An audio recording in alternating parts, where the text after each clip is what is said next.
Salam Nuraynə xanım. Salam. Sualım budur rubrikasına xoş gəlmisiniz. Sizə bir neçə sualım olacaq. İlk sualdan başlamaq istəyirəm. İlk təəssüratda bədən dilinin rolu nə qədər böyükdür? Çox böyükdür. Təbii ki, belə desək, bir qəlibləşmiş bir ifadə var ki, bir insanı görünüşü ilə qarşılayırıq, danışığı ilə yola salırıq. Amma bu danışığın içində sözlərlə bərabər bədən dili də çox önəmlidir. Təbii ki, çox savadlı bir insan ola bilərik, əslində özlüyümüzə çox təvazökar bir insan ola bilərik. Hətta fikirləşirik ki, mən ora gedəndə indi gedəcəyimiz yerə görə dəyişir. Əsasən də özümüzü göstərmək istədiyimiz, sübut etmək istədiyimiz, nə isə əldə etmək istədiyimiz, məsələn, iş müsahibəsi ola bilər ki, düşünürük ki, bədən dilimdən mən orada sözlərimi birləşdirəcəm və bədən dilindən qarşı tərəfi cəlb eləyəcəm. Ona görə yəni ilk təəssüratı mən həm sözümlə, həm hərəkətimlə əks elətdirməyi bacaracağam. Hətta bunu bacarmalıyam adı altında gedirik.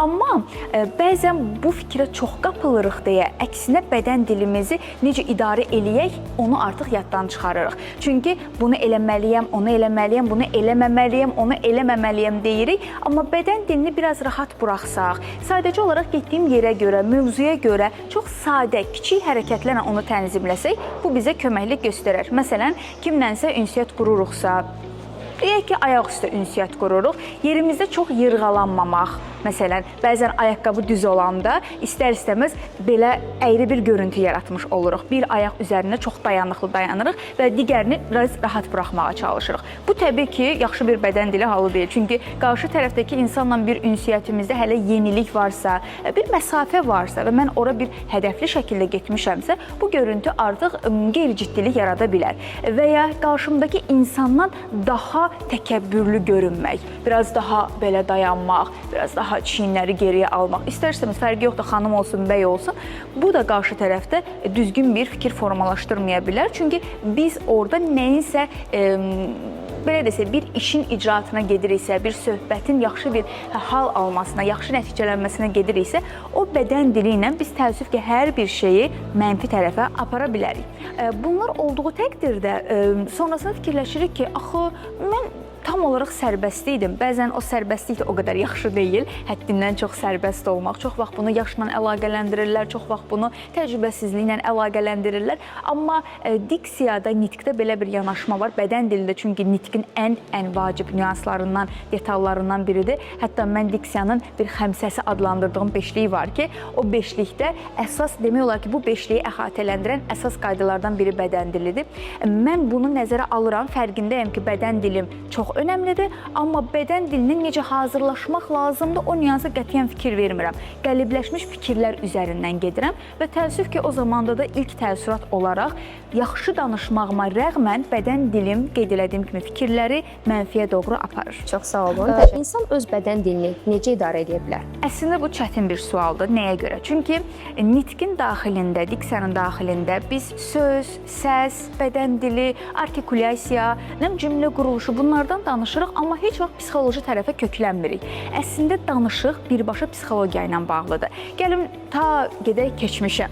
Məsələn, uşaqlıqdan verilən suallara cavab verilməməsi. Məsələn, uşaq bir sual ünvanlayır. O suallara çox dırnaqarası yanaşmaq və yaxud da onunla ümumiyyətlə ünsiyyət qurmamaq. Məsələn, indi bu yanaşmanı çox sevirəm ki, uşaqla davamlı şəkildə valideynlər ünsiyyət qurur. Hətta ana bətnində olanda belə ondan söhbət eləyir. Bu çox-çox önəmlidir. Həm o uşağın təfəkkürünün formalaşmasına, danışıq qabiliyyətinin formalaşmasına çox böyük təsir göstərir.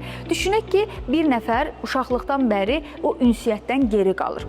Sonra böyüyür, məktəb yaşına, bağça yaşına çatır, artıq o ünsiyyət qurmaq istədiyi cəmiyyətdə bunu tam ifadə eləyə bilmir. Sonra iş mühiti, təhsil mühiti və s. belə arta-arta gedir.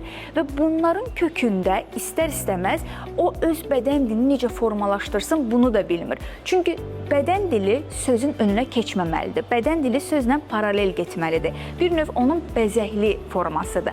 Amma bir insan əgər sözünü hələ ifadə etməyi bacarmırsa, istər-istəməz bədən dilindən də geridə qalmış olur. Və bunun nəticəsində artıq o bədən dili göstərmir, özündən asılı olmayaraq qeyri-ixtiyari hərəkətlər eləməyə başlayır. Məsələn, çox ani hərəkətləri ola bilər və ya həddindən çox yavaş hərəkətlər ola bilər. Düzdür, burada xarakter də çox önəmlidir. Bəzən bir insanın böyüdüyü mühit, böyüdüyü ailə, onun canına hopmuş belə xarakterindən də irəli gəlir ki, astagəl insandır, həddindən çox hərəkətli bir insandır.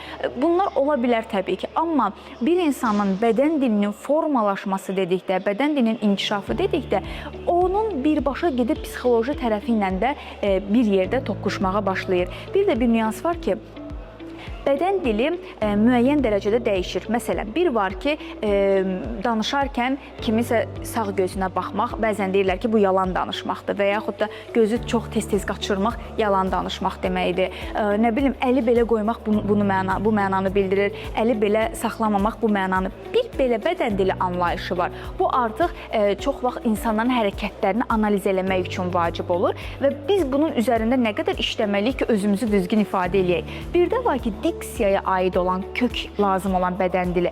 Bu hərəkət isə daha çox danışdığım mövzu ilə mənim bədən dilimin üst-üstə düşməsi deməkdir. Yəni, səhnəyə çıxmışam, monoton şəkildə belə dayanıb, dümdüz baxıb danışmayım. Bir əlim, qolum hərəkət eləsin, bir insanlarla göz təması qurum, səhnədə bir gəzim, hərəkətim olsun və ya bir yerdə dayansam belə bədən dilim o qədər aktiv olsun ki, təbii ki, sözümün önünə keçmədən.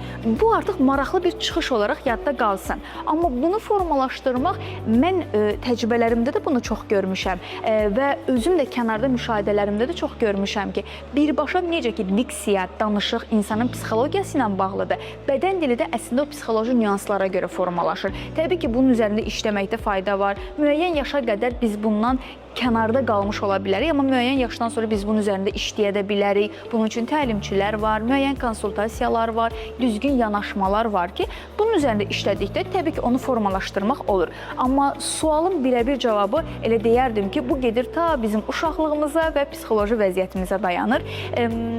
Təbii ki, bu da müəyyən yaşa qədər kimlərinsə təsirinə görə olur, amma müəyyən yaşdan sonra artıq onu inkişaf elətdirmək öz öhdəliyimizə qalır. Bədən dili ilə özünə inamı necə göstərmək olar? Bədən dili ilə özünə inamı çox rahat şəkildə ifadə etmək olar. İlk olaraq dik bir duruş. Amma bu duruş bu deyil. Yəni, başı həddindən artıq yuxarı qaldırmaq, biraz əvvəlki sualda dediyim kimi, qarşı tərəfi sanki əzmək, yəni mən onsuz da özümdən əminəm, mən onsuz da hər şeyi yaxşı bilirəm ədası ilə deyil. Sadəcə olaraq belə dayanmamaq, dik bir duruş saxlamaq, göz təması qurmaq, gözləri qaçırmamaq. Biraz əvvəl yenə dediyimiz kimi o gözləri tez-tez qaçırmaq, qarşı tərəfdə görəsən nəyin təşvişini yaşayır forması da fikir də formalaşdıra bilər. Eyni zamanda ayda çox həyəcanlıdır anlayışda həmin dəqiqə o insanın beynində formalaşa bilər. Dik bir duruş, özündən əmin bir duruş, amma bu həqiqətən sözlərlə də artıq bunu təsdiqləyəcək bir duruş olmalıdır. Və məsələn, deyək ki, səhnədəyik, səhnədən istifadə etməyə can atmaq, yəni bir nöqtədə dayanmamaq. Deyək ki, qarşımda bir mikrofon var, bu dayanıqlı olan mikrofondur. Nə qulaq mikrofonu deyil, nə belə yaxa mikrofonu deyil, nə də ki, əl mikrofonu deyil. Yəni, mənim səhnə çox böyük olsa da, mövzu çox rahat bir mövzu olsa da, mən o səhnədən aktiv istifadə edə bilməyəcəm, gəzə bilməyəcəm, oradan çıxıb burada belə hərəkətlər eləyə bilməyəcəm. Bir yerdə dayanmalıyam. Burada özümə inamı yaratmağım üçün təbii ki, ayaqların düzgün formada, əsasən də məsələn xanımlarda o üçbucaq duruş olur ki, o üçbucaq duruşu çox sərt şəkildə deyil, biraz daha incə şəkildə. Məsələn, belə bir duruş fikirləşin. Bir ayaq öndə olur, bir ayaq biraz geridə olur. Əllər biraz daha belə dayanır, yəni səliqəli bir görüntü yaradır. Bəylərdə də tam ayaqlar sanki yerə tam basıb və bel, kürək dik, düz. Çünki bu eyni zamanda da deməli danışarkən nəfəsin düzgün gediş-gəlişinə də təsir göstərir. Çünki biz əyri dayandıqda və yaxud da çox başı aşağı bu formada dayandıqda artikulyasiyamız da zəifləyir. Sanki ağzın içində danışırıq, mızıldayırmış kimi danışırıq, çıxır. Eyni zamanda da diafraqmanın hərəkətinə də təsir göstərir. Çünki məsələn mən danışarkən mənim səsimin yaxşı çıxmağı da elə bədən dilimdəki özgüvənimi əks elətdirir. Yoxsa mən dik dayanmışam, amma belə danışıramsa və yaxud da səsimin, nəfəsimin hərəkətinə mane olacaq şəkildə bədən dilindən istifadə eləyirəmsə, təəssüf ki, çatdırmaq istədiyim o sözün hökmü, sözün önəmi də geridə qalmış olur.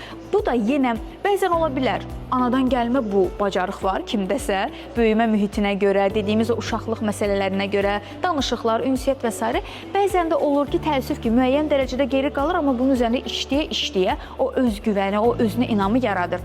Əllərin davamlı şəkildə qarşı tərəflə ünsiyyətdə ya dizin üzərində, ya masanın üzərində olmağı, çiyinlərin dik olmağı, belin düz olmağı, qamətin düz olmağı, ayağın yerə tam basmağı və olduğumuz mühitdən maksimum dərəcədə gövdə hərəkəti ilə, göz təması ilə istifadə eləmək.